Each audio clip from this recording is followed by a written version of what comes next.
Gerą dieną. Šiek tiek truputį naujienų apie Passatą. Pirma, kad jisai dabar yra šiuo metu paliktas servise, kadangi įsigijau jam ratlankius su padangomis, kaip norėjau, tačiau bekeičiant tuos pačius ratlankius nuo senų, pamačiau, kad amortizatorius labai kliba priekinis, bei taip pat jau atrodė tokia, kaip sakykime, nelabai faina stabdžių šlangelių būklė. Tokių dalykų aš jokių būdų nenoriu tvarkyti pats, kadangi visada tai yra susijęs su saugumu. Dėl to galvoju nuvarysiu į servisą ir tegul viską pasižiūriu. O kol Passatas yra paliktas servise, aš šiek tiek panaršiau internete ir užsisakiau kelis dalykus. Tai dabar vykstu į Signedą ir paskui į Auto Aibę. Jau apsipirkau ten, kur man reikėjo, tai mažą ką parodysiu, ką ir įsigijau. Tai pirmas dalykas yra galinio dangčio amortizatorius. Nes esmė tame, kad kuomet jau atšalo oras, tai galinis bagažinės dangtis mėgsta nukristi ant galvos. Taip, aš galėčiau dėti kokį nors pagalį, bet tingiu su to žaisti ir amortizatorius man kainavo toj sekundėlę 6,70 €. Antras dalykas, kurį įsigijau, tai buvo veidrodėlis. Kadangi esamas Passato labai toks, kaip sakykime, artina, dabar aš jums negaliu parodyti, bet paskui sėdėsi mašiną, kuomet atgausiu, parodysiu, kaip skiriasi kairysis ir dešinysis. Ir atsimenu pas tėtį, kadangi buvo toks pats identiškas Passatas, tokių problemų nebuvo. Dėl to labai nepatogu parkuotis ir erzino, tai tas per daug irgi nekainavo, o kainavo 13,70 €. Ir paskutinis tai buvo, dabar nerdysiu, bet paskui tik tai parodysiu jau montuodamas, toksai ventiliatoriaus ežys, reustatas, relė, nežinau kaip žmonės jį vadina. Esmė tame, kad kai stipriau trenkdavo į duris, tai jis pradėdavo veikti, bet kartais tiesiog jau pavažiavus 14 km, kartais net ir kelius šimtus km, tiesiog tada jisai numiršta. Ir kad ir ką junginėsi su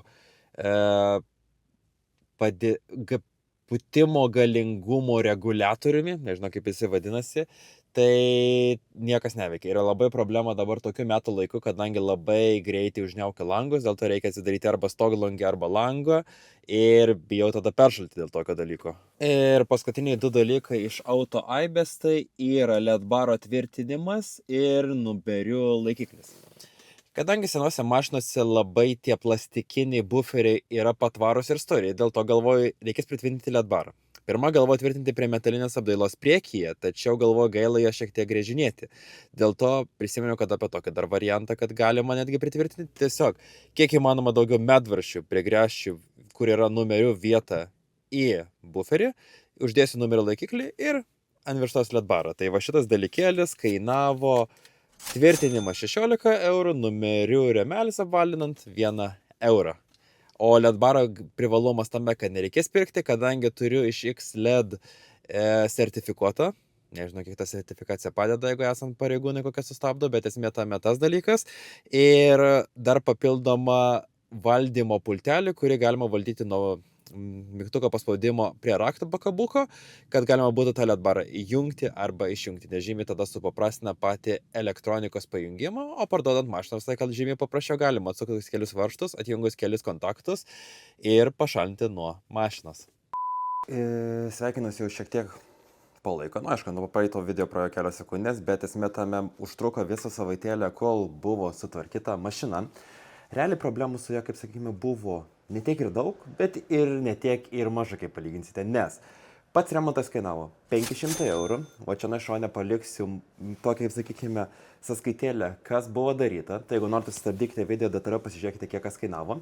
Bet principas tame, kad reikėjo tvarkyti visą stabdžių sistemą, kadangi buvo parūdijusios žarnelės, vienas guolis priekinis buvo jau tragiškai surūdijęs. Taip pat, kas dar tenai buvo, galvoju, filtrus dar pakeitė, nes esmė tame kuro filtras atrodė labai tragiškas. Tai realiai, ką aš dabar kalbu, tai šone va parodo nuotraukytės, kad maždaug įsivaizduotumėte, kaip atrodė tokia į to būklė. Bet kas labiausiai nustebino, kad palindus po mašiną nebuvo tragiškai jinai surūdijusi. Ir taip, jinai turi paviršutinį rūdelį, bet nėra taip, kaip autobuse buvo, kad duris su pirštu ir vos nelenda tas pirštas. Kas dar tik tai minusas ir ko netvarkiau, tai yra duslintuvas, nes esmė tame meistras jau sakė, kad jisai ties 3-4 vietom jau yra surūdijęs Ir esmė tame netgi ir parodė man tada, kad eina, sakykime, dūmai, suodžiai jau į išorę ir realiai mums su Gabija jau stovint spustysi, labiau jaučiasi, bet važiuojant tai problemų tame nėra. Tai pagalvojom, gal per daug neapsimoka investuoti, nes esmė tame, kad vis vien dusintuvas naujas kainuotų apie 150-200 eurų, o labai tada išbrangsta mūsų biudžetas. Tai esmė tame, jeigu nuspręstume varyti technikinę, tai vienareikšmiškai keisiu, arba, kai mūsų buvo kažkas autobusu, tiesiog važiuojant magistralį pametėme, bet sakė, jokių problemų per daug neturėtų būti, jeigu ir atsikabins, tiesiog atsargiai, įsidėsi bagažinę ir važiuok toliau. Tai va tokie planai. O dabar, kadangi aš esu garaže, tai noriu susitvarkyti kelis dalykėlius. Ir dar. Neparodžia dar pirma, kaip atrodo ratlankiai. Tai va tokie yra nupirkti. Ir esmė tame, už juos sumokėta 140 eurų. Tai mano visiems padariau atrodo negu buvusios kardos, nes tos nuėjimas dar iš viso kalpokus. Tragiškai atrodė.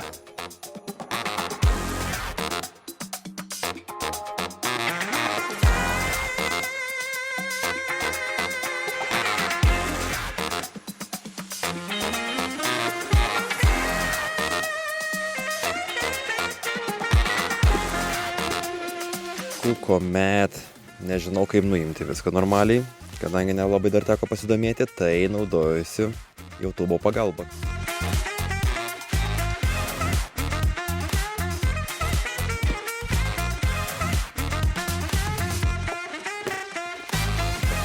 Galiu pasakyti, kad viskas dar čia ganėtinai tvarkingai atrodo.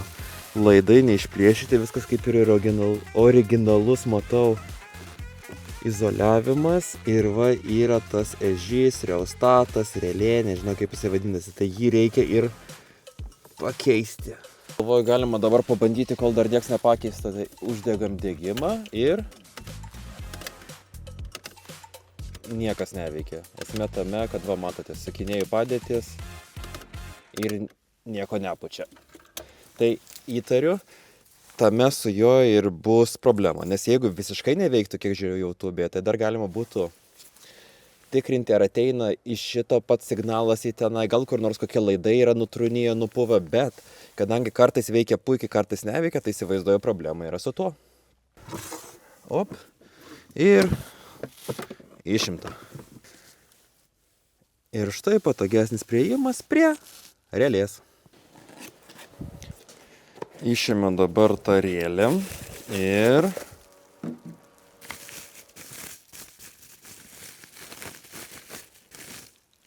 gerai, pataikyta, nes esmė tame čia senoji, čia naujoji ir matosi gal kažkas buvo tvarkyta, čia gal ir čia parodysiu, kad matote, čia yra rezistorius, kondensatorius, dėja nesu elektrikas, negaliu pasakyti, bet laidelis yra kažkoksai varinis pravestas apeinant jį. Nes esmė tame taip turėtų atrodyti originaliai, tiesiog nieko, o čianai kažkas vesta, pravesta, chimičinta, bet džiaugiuosi, kad jis yra dar originalus ir nieko neapdegęs, nes aš esu girdėjęs ir matęs forumuose, kad jeigu kažkas per daug būna prichimičintas su jais, gali jie netgi pradėti svilti ir kartais net gal pagauti ugnį. Nežinau, ar tai tiesa ar ne, bet kaip sakiau, nesu elektrikas, bet geriau saugiau ir kokybiškiau.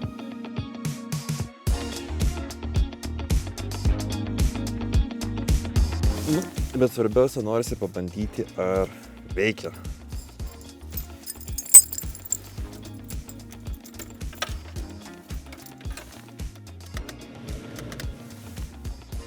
Veikia. Nežinau, ar girdisi per mano mikrofoniuką, bet Max išjungiam.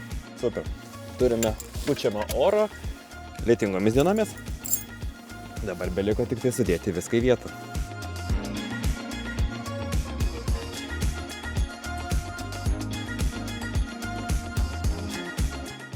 Šitas darbas baigtas.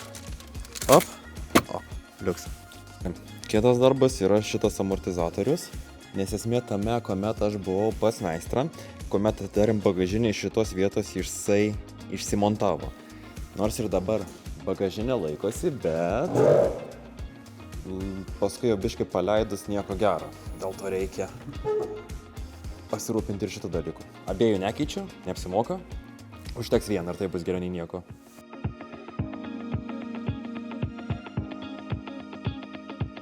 principas tame, kad žiūrite ir nežinote, kaip nuimti, nes esmė tame, kadangi, kaip sakiau, tėvukas turėjo tokį Passatą, buvo problema, pats irgi išmokau tada, tai kad reikia atpalaiduoti šitą plokštelę ir va štai šitą spyruoklytę.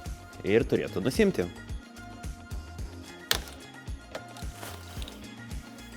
Ir turėtų kaip išsimušti ją. Op. Op. Turim. Seną amortizatorių, prilaikome dar šitą. Op. Dar krapštydamis tarp daiktų atsiminiau, kad yra veidrodėlis. Nes esmė tame, kad anas veidrodėlis mašinoje, viskas gerai, su juo parkuotis labai patogu, nes jis toksai platesnės. O šitas, tai esmė tame yra va toksai, kaip sakykime, siauresnio matymo. Bet realiai kaip dabar aš pasižiūriu su kitu, kad jie nieko nesiskiria. Tai neugi jie įdomu tokie patys. Nu, ta prasme, aš galvoju, kad jisai bus kažkokio platesnė, bet kaip matote, va vaizdas yra taip veidrodėlio ir jeigu uždedu naują, nieks nepasikeičia. Tai įtariu, kažkaip toksai ir gamykliškas buvo, kadangi šitas buvo užsakytas irgi originalus, nu būtent šitai mašinai, bet nepasitvirtino. Ir paskutinis darbas, kurį aš esu numatęs, tai yra LED baro pajungimas ir pritvirtinimas, nes pats LED baras yra nuo mano seniau turėto Nissano ir esmė tame, kad jisai veikia nuo nuotolinio pultelio, nes čia yra antenėlė, čia yra pats valdymo blokelis ir čia yra makulatūra, ne makulatūra, laidynas visas, kuris turėtų prieiti prie akumuliatoriaus. Tai dabar bandysim tvarkyti.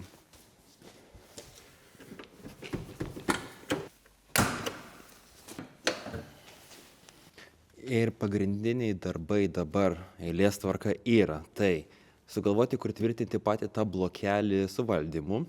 Antras dalykas - prijungti prie akumuliatorius minusų ir pliusų, tai čia tokia lengviausia dalis. Trečia - išvesti LED baro laidus kur nors į priekį. Ir ketvirtas - tiesiog nuimti numerį, pritvirtinti laikiklį LED baro ir pritvirtinti patį LED baro.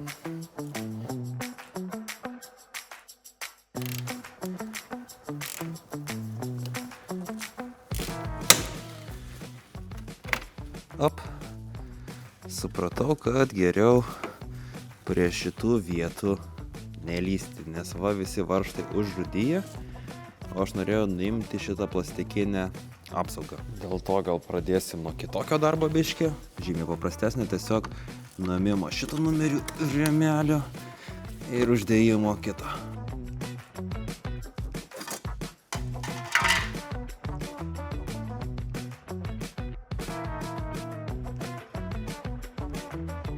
Nu, po kokių 15 minučių darbo gausi pritvirtinti. Aišku, tas numeris nėra pats lygiausias, kad būtų galima, tai ta prasme dar biškį teko jį palankstyti, bet kol kas esu patenkintas, nes va matote, ir tvirtai laikosi viską, ir numeris tvirtai laikosi. Na, čia nelabai buvo už kur tvirtinti, tenai labai pritvirtinau. Ir dabar dar bandysiu pravesti laidus LED barui. Ir aišku, patį LED barą pritvirtinti.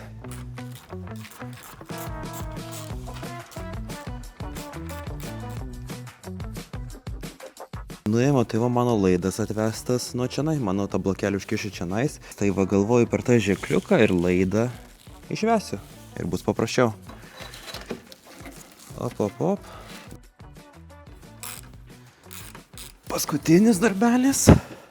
Reikia uždėti LED barą. Daug dabar nieko nerodysiu, nes ir man sunkiau nufilmuoti, bet šitas turi su ten sueiti. Ir įtariu, rytoj važiuosiu kaip tik į kaimą, tai reikės dajungti tos laidelius prie tenai, nes tiesiog paprasčiausiai yra, kur tas pliusas minusas tiesiog uždėti būtent ant šitos veržlės ir dadėti veržlę ant viršaus ir tiesiog pajungtas yra tiek. Grįžtu po šiek tiek laiko, esmė tame. Baigiau praeitą kartą remontus, planavome kitą dieną važiuoti, tačiau Passatas kaip visą laiką rodo savo kaprizus. Bet pradedu prie mano geresnių naujienų. Tai pirmoji, kad gavosi sutvarkyti LED barą, tai va jisai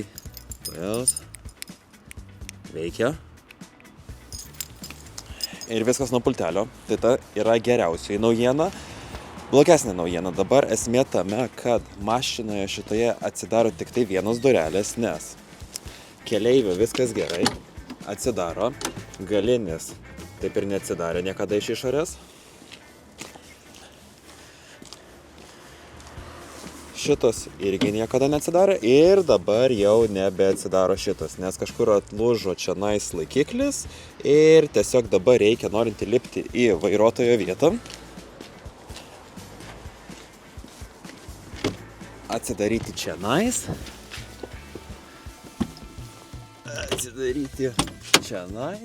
palikti, kad neužsitrenktų.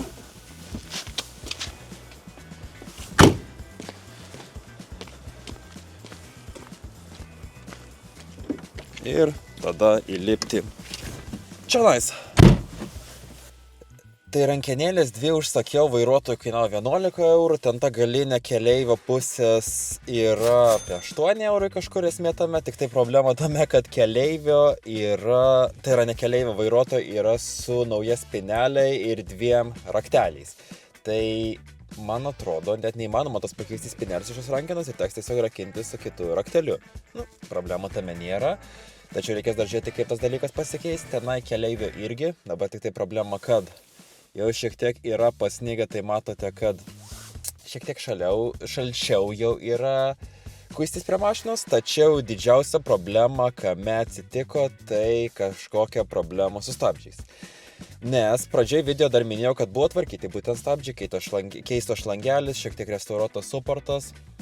Yra nesupatos cilindriukas, kad nebėgtų stabdžių skystis, o dabar įtariu yra problema su ABS stabdžių stiprintuvu. Nežinau, ar teisingai pasakiau ar ne, tačiau taip, man atrodo, taip ir vadinasi, kiek aš googlinau internete, nes mes su Gabija važiavom pūkį pavedžioti miške, viskas gerai, jokių problemų, išvažiuojant iš miško irgi jokių problemų, tačiau jau norint praleisti pėsti į miestę, spaudžiu stabdžius ir matau, kad mašina nelabai nori stabdyti. Tai tada jau į minus, tik tai iš visos sveikatos tą mašiną pradėjo normaliau stabdyti.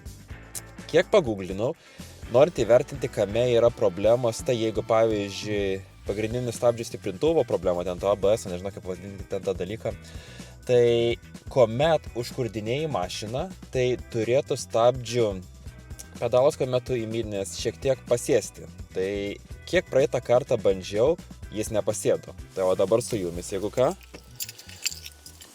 pabandysim užkurti, mašina dabar nekurta realiai savaitėlę kokią nors. Reikia dar palaukti, kol dings pakaitinimo žvakės. Dabar pedalą užpumpavau kiek tik įmanoma, kad jau toksai kietas yra. Laukiam. O, dingo. Laisva. Ir užkūrėm. Pedalas tik tai sutrakšėjo vieną kartą, bet nei kiek nepasėdo. Ir dabar pastoviai dega ABS-o lemputė. Tai dėl to taip ir įvertinau, kad tame gali būti problema. Bet kame biški galbūt toksai, sakykime, klaustukas, tai arba tas pagrindinis stabdžių cilindras, pompa, nežinau kaip vadinti tą dalyką, arba tenai bus problemų su juo, arba kažkur atsirado koksai nesandarumas einant stabdžių šlangelėms iki to. Dėl to mano planas bus kažkada ateityje, nežinau, čia šiam keliom dienom, savaitėlėmis, tiesiog nuvaryti mašiną į kaimą ir paskui pasiknaistyti prie variklio ir pažiūrėti, kame gali būti bėdos. Nes esmė tame, vienose Passatuose senesniuose, kuomet nėra ABS, ganėtinai paprastas yra pakeitimas ir pati ta detalė yra ganėtinai brangi, kiek žiūrėjau, nauja kainuoja 30-40 eurų. Pagrindinė tas stabdžių cilindro. O jeigu su ABS, tai yra šiek tiek problematiškiau, nors ir nemėgės to rrr.lt, bet karts nuo karto pažiūriu, kiek gali preliminariai kainuoti atitinkamos detalės. Tai pavyzdžiui, ABS-o, jeigu su ABS stabdžiu, gali kainuoti apie 200-300 eurų, tai čia kosmosas, bet aišku, aš nemarašiau per Passatų grupės, kiek tiesiog pardavinėnu, paprasti žmonės, ne per tos platformas ir panašiai. Tai va tas dalykas bus. Ir dabar, kadangi pradėjo cypti, tai dar galvoju, priminsiu kitą dalyką. Atsimenate, kuomet aš tvarkiau šitą vietą ir keičiau tą rėlę tenai ežio. Tai problema buvo ne tame, nes paskui teko net išardyti patį visą ventiliatoriaus ten tą suktuką. Čia parodysiu realiai, kaip jisai vadinasi, atrodo tas dalykas. Ir esmė tame, kad jisai nuo amžiaus buvo jau šiek tiek užrūdėjęs, šiukšlių prisikaupė, kad tiesiog mašina neturėjo pakankamai jėgos, kad galėtų jį išsukti. Dėl to esmė tame išardžiau, padaužiau, supurškiau vadą, išvaliau šiukšlės ir dabar, nežinau, ar girdisi to jaus.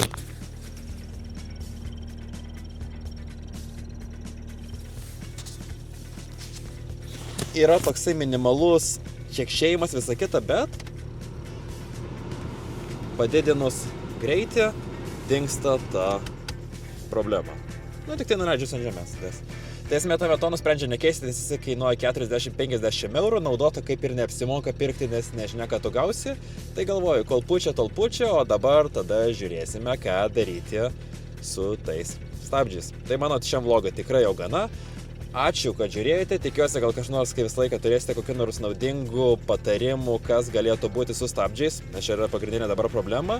Ir ką, iki kito karto.